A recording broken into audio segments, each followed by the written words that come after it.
Olá, família! Nós estamos juntos novamente num domingo para fazer a educação dos nossos corações, a partir dessa obra Educadores do Coração, de Walter Barcelos. Esse processo de educação dos nossos corações, eu venho chamando de evangelização. Né?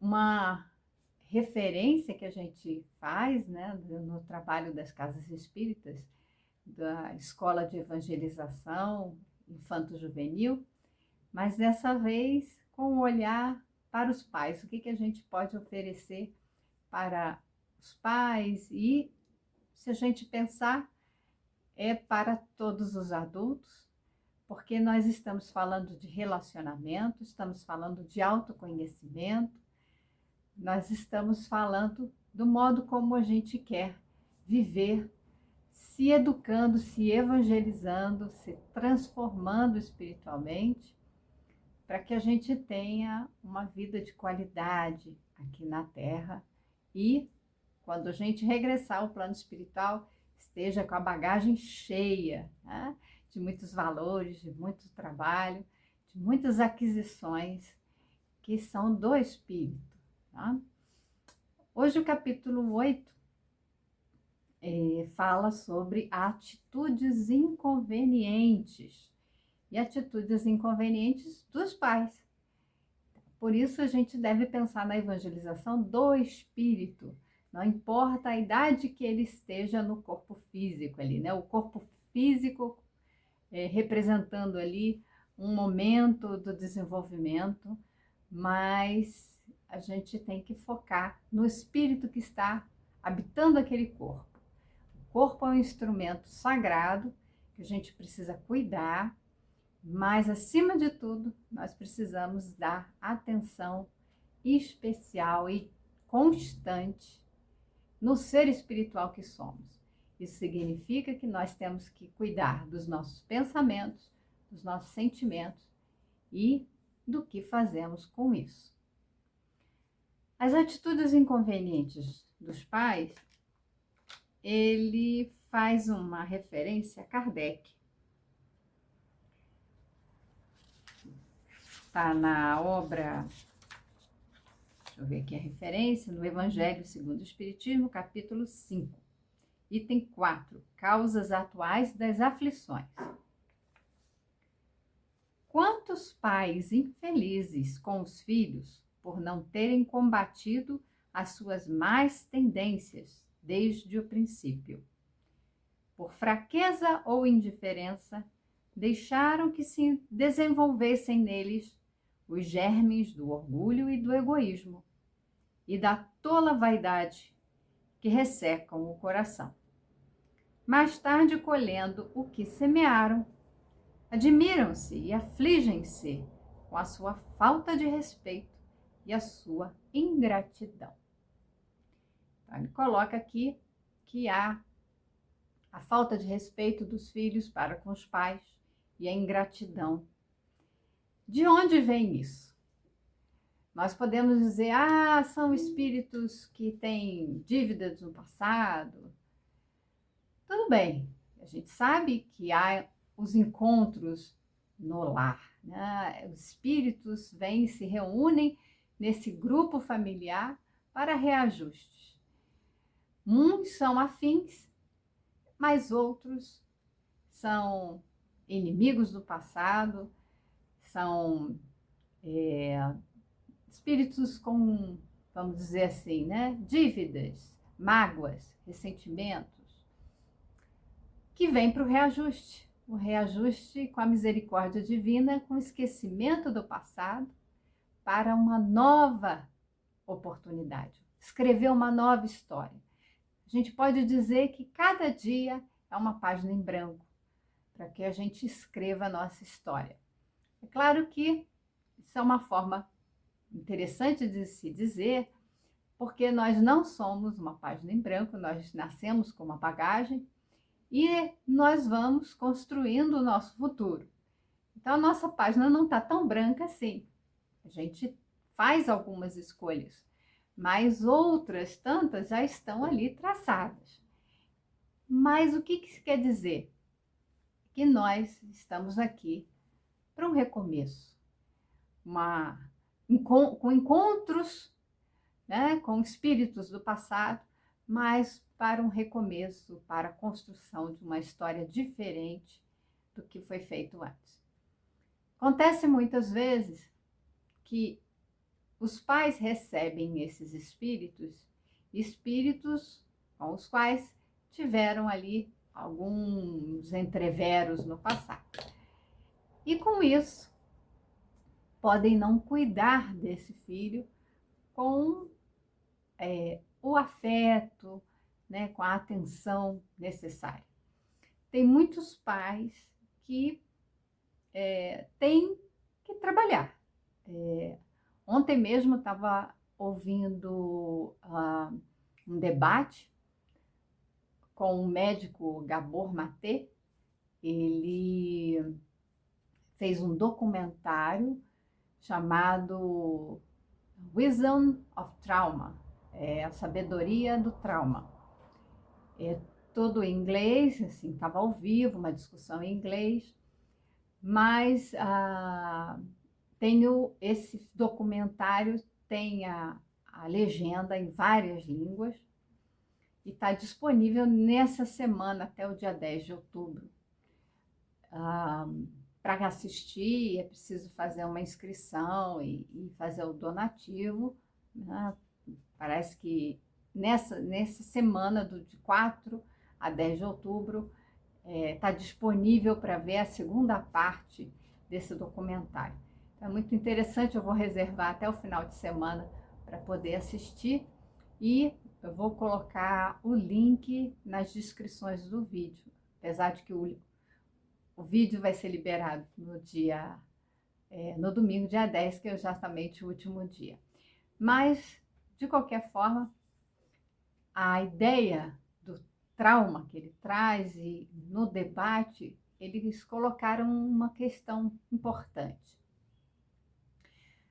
O trauma, ele não é o acontecimento em si, ele é uma interpretação do acontecimento. Significa o quê? Que a realidade, nós não aprendemos a realidade como ela é exatamente. Nós a interpretamos.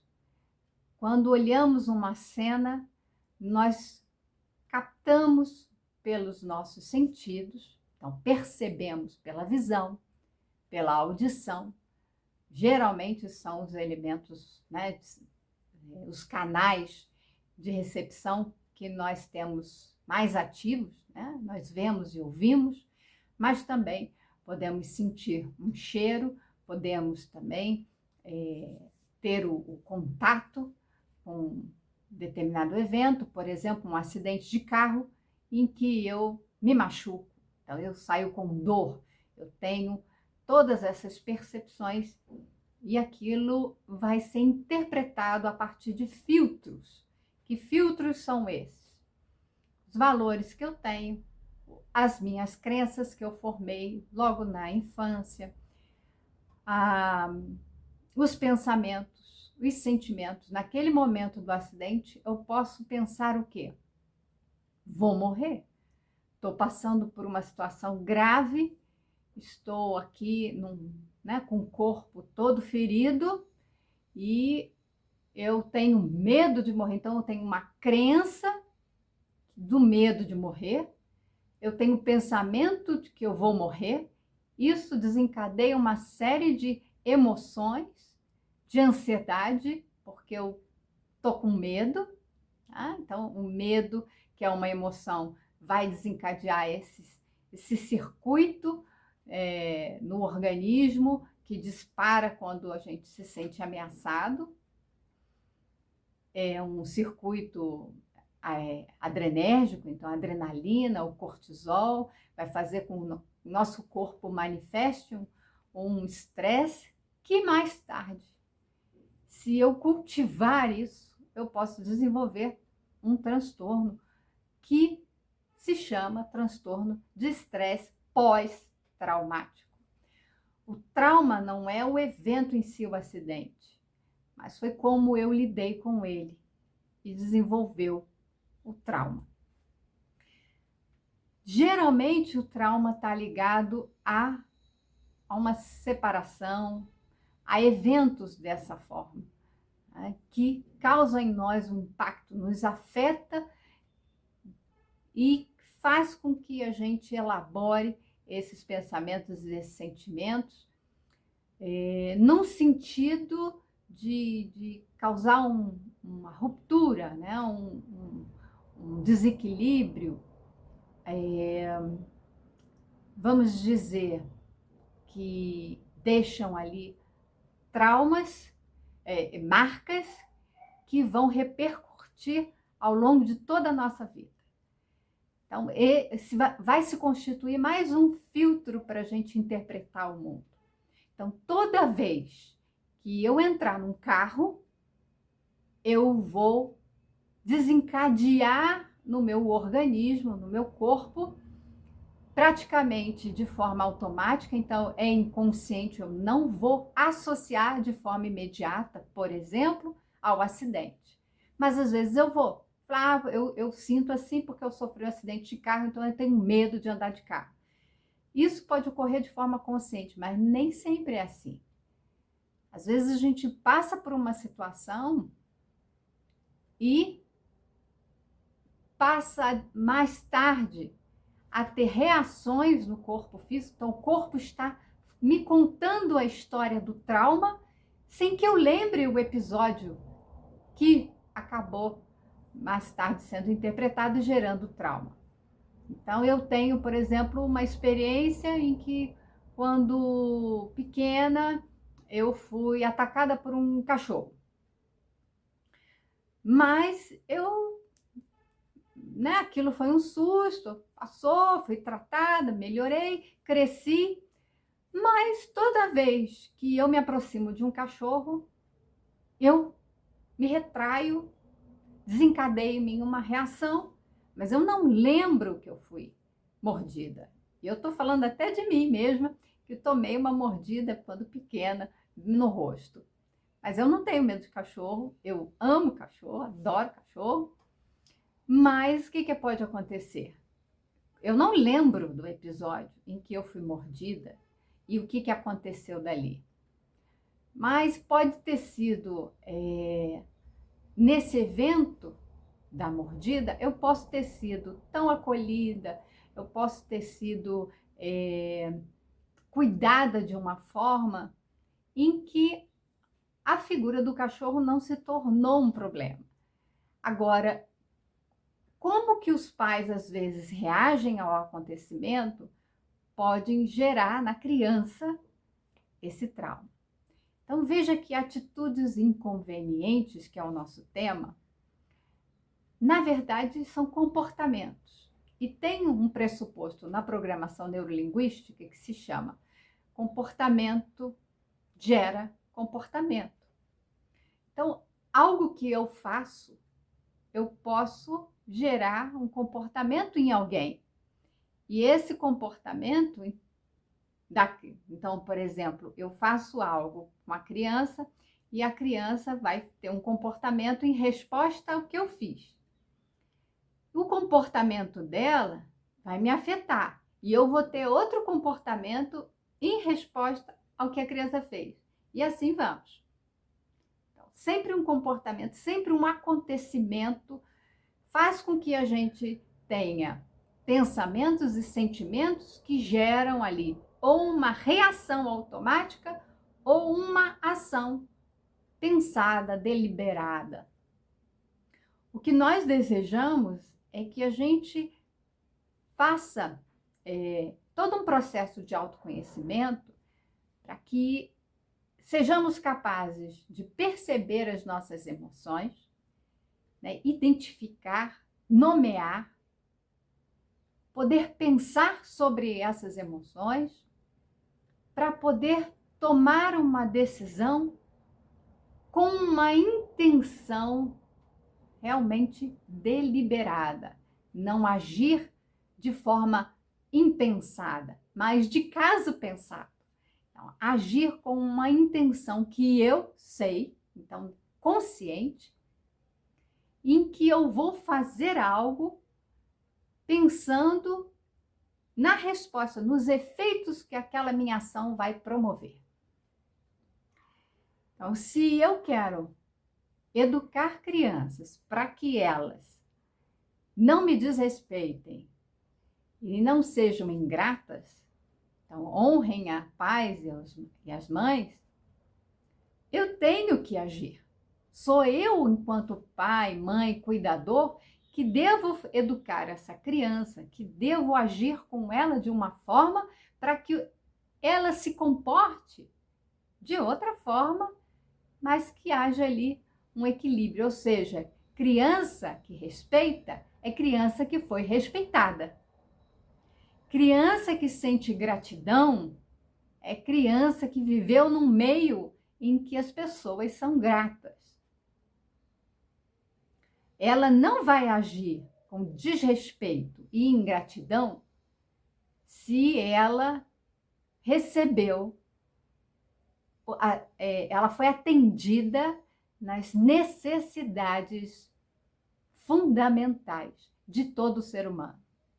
Necessidade de pertencimento, então ela precisa se sentir pertencente àquela família, se sentir parte daquela família e não excluída como alguém inadequada, como alguém que se comporta mal, como alguém que os pais exigem e ela não tem condições de corresponder.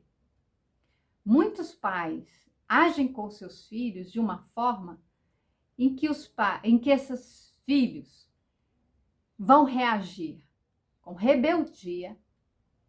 São os 4 R's que a Jenny Nelson fala no livro Disciplina Positiva. Esse livro eu já mostrei para vocês, é o básico. São os 4 R's. Eu vou recuperar aqui, ó, no meu estudo.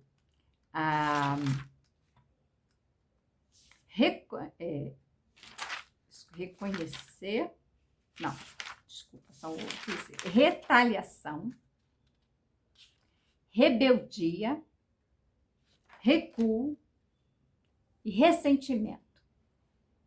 Ela identifica esses 4 tipos de resposta, de comportamento, dependendo de como nós agimos com ela. Então, quando eu falei desse episódio do trauma, né, da sabedoria do trauma, as discussões estavam mostrando que muitas mães, por terem necessidade de ir para o mercado de trabalho, porque elas vão sustentar a família, ou junto com o seu companheiro ou companheira vão complementar a renda, essas mães que estão, por exemplo,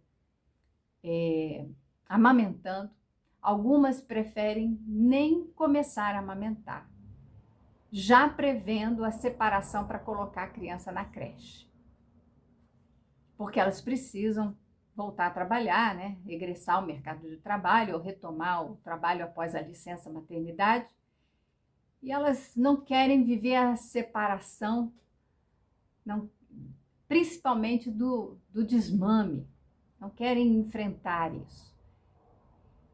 Então, tem mulheres que precisam, tem mulheres que querem, não querem ficar cuidando da criança, querem fazer a carreira dela como elas vinham fazendo antes, querem continuar, querem seguir com a vida como ela era antes de terem filhos. Isso é uma questão importante, porque quando vem um filho na família, é muito difícil a gente imaginar que a nossa vida vai continuar sendo a mesma, como se a criança não estivesse ali. Se nós agimos dessa forma, vamos ter efeitos sobre isso. Veja que eu não estou querendo julgar se é bom ou se é ruim. Eu só estou dizendo que o nosso comportamento, a forma como a gente age no mundo, no relacionamento com as pessoas, afetam essas pessoas e essas pessoas vão ter os seus próprios comportamentos. Elas vão interpretar e vão agir né, de acordo com aquilo que elas entendem, com aquilo que elas percebem. Então, nós estamos falando de percepção, de pontos de vista, de entendimentos, interpretações, mas a criança, ela vai fazer, ela está observando o mundo, assim como os nossos amigos, companheiros, familiares, em todos os nossos relacionamentos. Eles estão percebendo o que a gente fala e como a gente fala, as expressões faciais, corporais, tá? Que é uma comunicação não verbal. Nós comunicamos pela palavra, o adulto se comunica preferencialmente pela oralidade, nós falamos. Mas a criança, ela, como ainda não desenvolveu o cérebro completamente, isso vai se dar lá para o início da idade adulta, que vai ter o cérebro todo completo, né? O córtex neofrontal, que tem a parte responsável pela cognição, significa que a criança, ela não tem capacidade de raciocinar da forma como o adulto faz. Ela se comunica muito pelos afetos, é uma comunicação mais afetiva, mais emocional. Enquanto nós acabamos nos comunicando de forma mais racional. Nós queremos pensar e falar o que estamos pensando e nos distanciamos dos nossos afetos. Quando nós distanciamos dos nossos afetos e a criança, na relação com ela, é uma comunicação afetiva, nós não criamos a conexão, nós não conseguimos nos comunicar adequadamente. Então, nós precisamos o quê? Entrar em conexão com as nossas emoções, com os nossos pensamentos, para que a gente possa, inclusive, direcionar a nossa forma de pensar.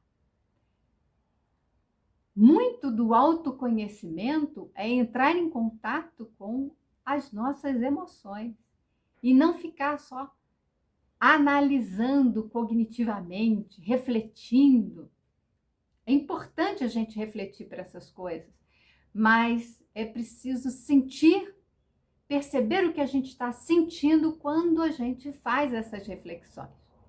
Estamos aqui propondo uma série de reflexões e a pergunta que a gente deve se fazer é se faz sentido isso tudo, se a gente sente algo, se sente emocionado ali, sente tristeza, sente o incômodo. Se está incomodando é porque tem algo em nós. Então, precisamos aprender a lidar com isso, a emoção e o pensamento em equilíbrio. Então, dependendo da forma como a gente vai agir com os outros, nós podemos causar ressentimento. Então, nós vamos ter o quê? O ressentimento está ligado a um sentimento de injustiça. Nós temos isso em nós. Na nossa consciência, as leis divinas, então nós buscamos por justiça. Mas quando o outro nos trata de uma forma que a gente diz assim, você não está sendo legal comigo, isso é injusto, nós estamos com essa carga emocional, achando que a conduta, por exemplo, a gente faz um acordo com a criança e combina com ela. Eu fiz isso ontem com meu filho. À noite ele brincou, deixou espalhado os brinquedos dele na sala. Eu falei, olha, antes de deitar, você faz a gentileza de arrumar aquele espaço lá que você deixou o brinquedo espalhado. Ah, tá bom, vou fazer. Ok. Eu vi a luz ainda acesa da sala, perguntei para ele, você já foi lá? Já terminou? Porque eu deixei a luz acesa para você ir lá fazer a tarefa. Ah, esqueci de apagar a luz. Tá bom. Deitamos, fizemos nossa oração, nós cantamos antes de dormir e tudo bem. Quando de manhã eu acordei para vir fazer as minhas tarefas, o que eu vi? O brinquedo todo espalhado. E está até agora. Está ali, todo brinquedinho, porque ele está em aula, mas eu disse para ele, falei, essa é a sua tarefa, e ela está esperando para ser concluída. Se eu quisesse forçar, obrigá-lo a executar essa tarefa para fazer do jeito que eu quero, então, é diferente você obrigar a pessoa a fazer do que pedir a colaboração dela. Quando a gente pede a colaboração, nós estamos dando a possibilidade da pessoa dizer que ela não pode colaborar.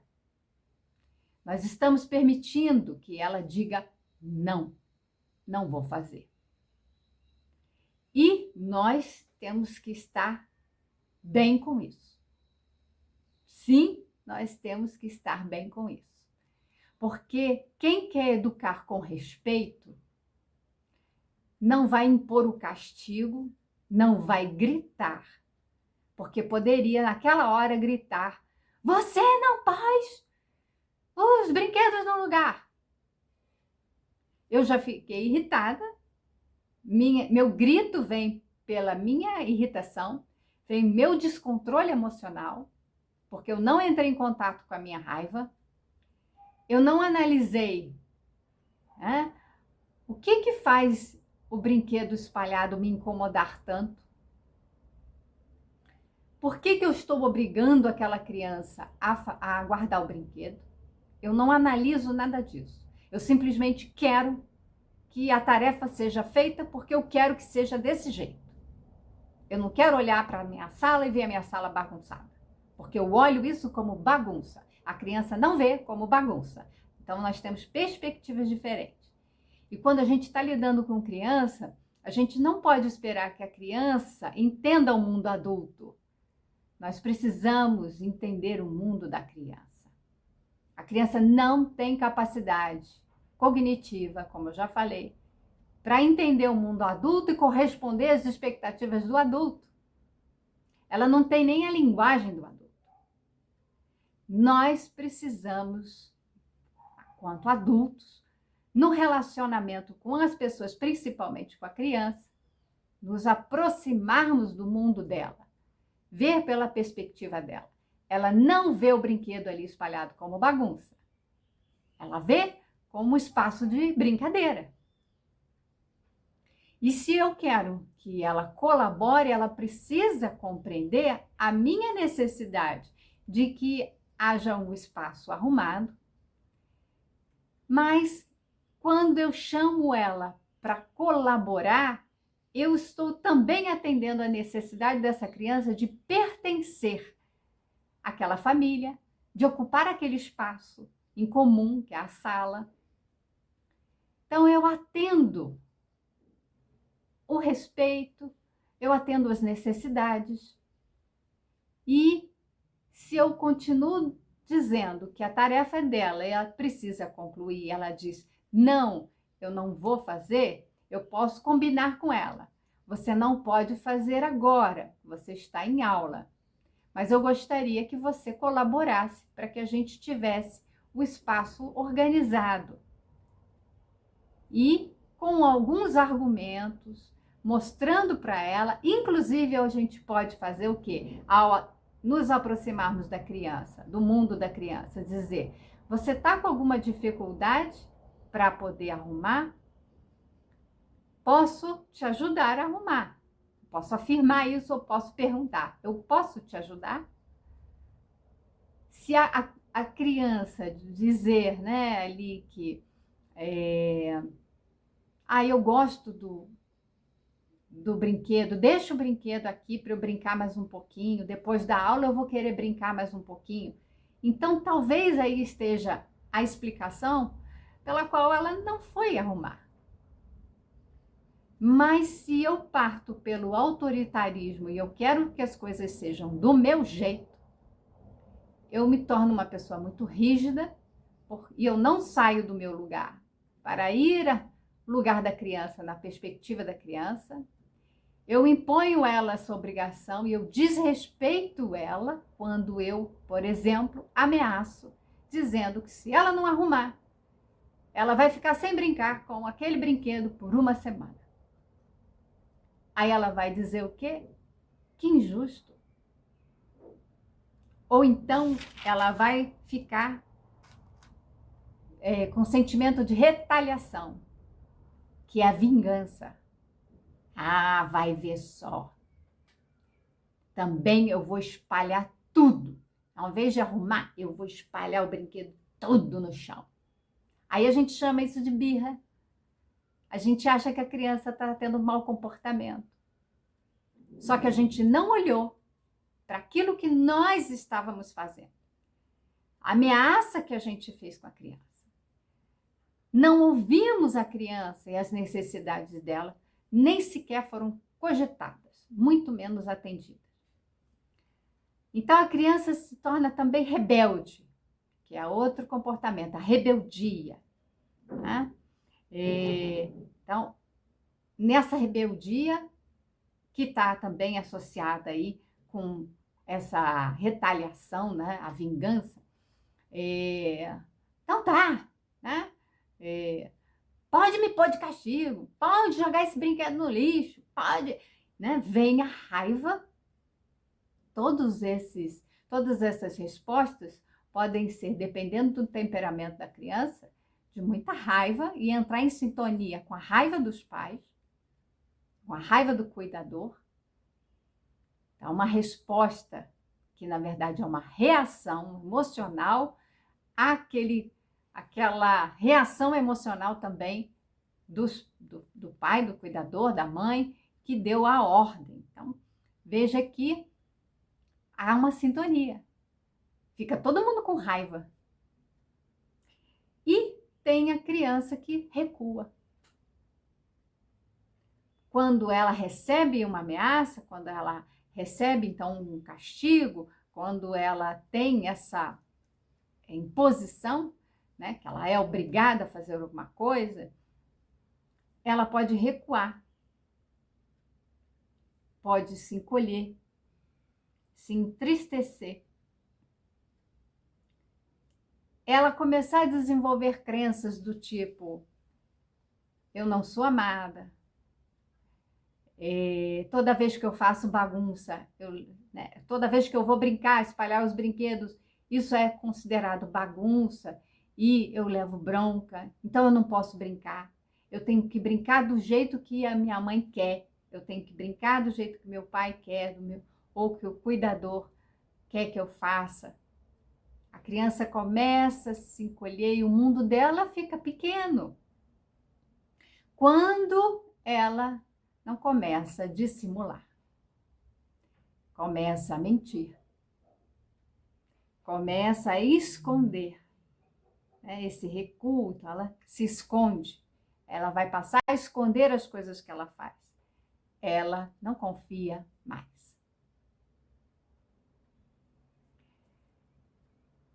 Então, nós temos que considerar que, quando falamos das atitudes inconvenientes dos pais, atitudes inconvenientes das crianças, está tudo associado.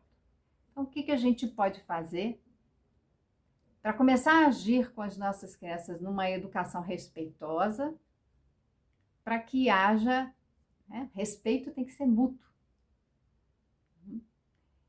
Então, diz aqui ele, na lição 38, pontos perigosos para os pais, do livro Estude e Viva, psicografado pelo Francisco Cândido Xavier, o espírito André Luiz. E eu peguei aqui, no texto na internet,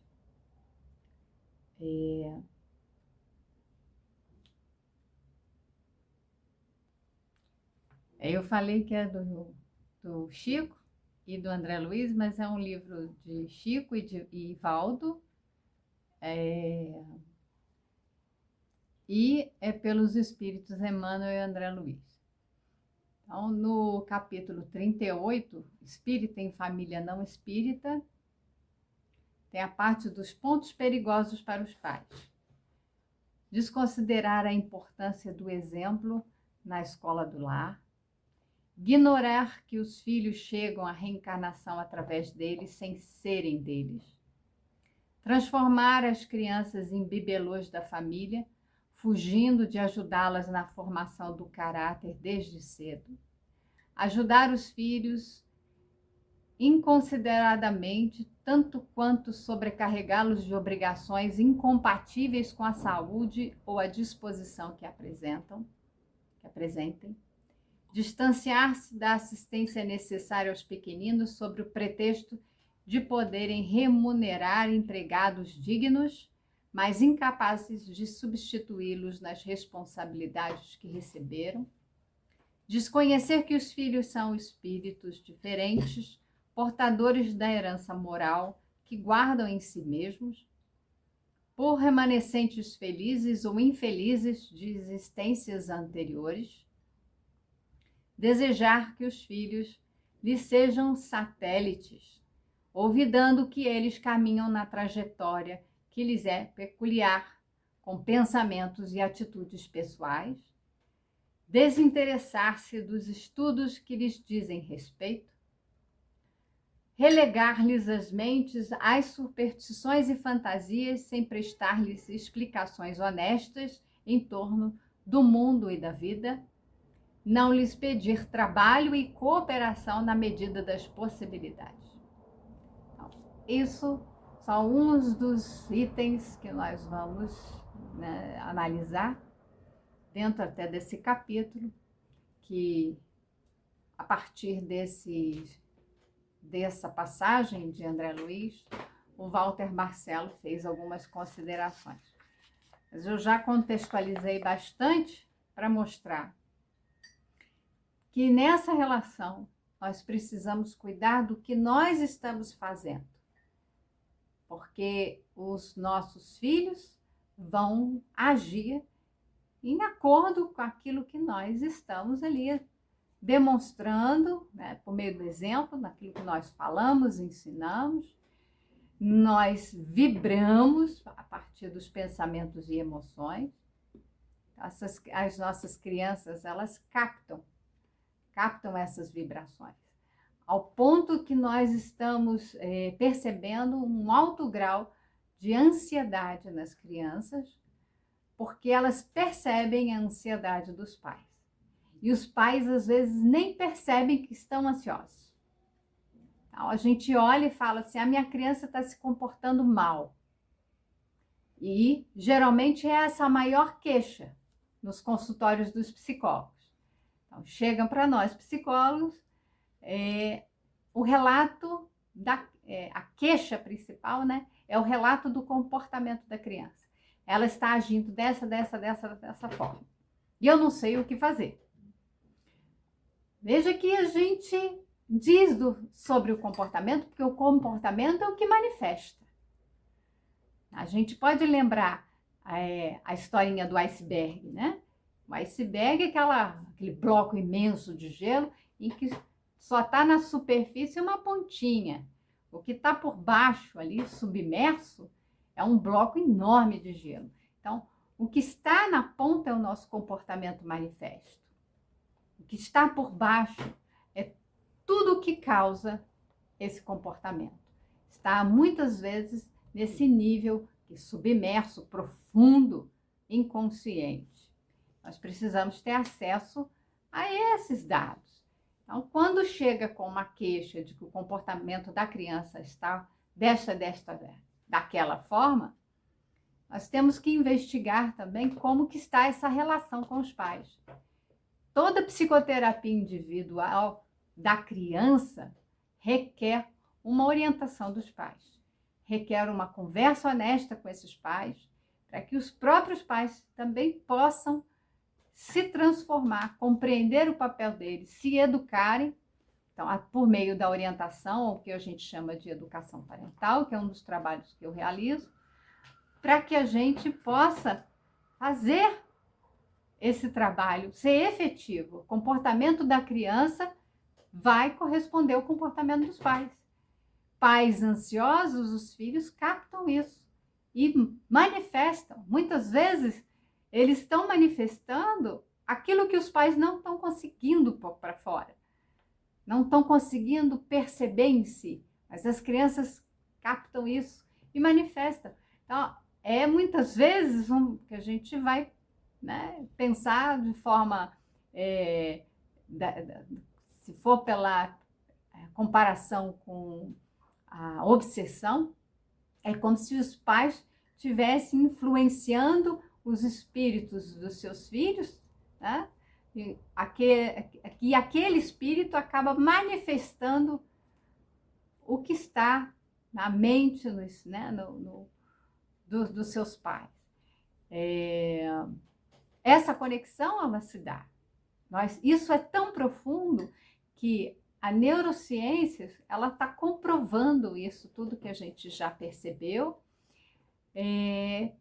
quando ela fez um estudo comparando o funcionamento cerebral das pessoas que estão em conexão, em uma relação.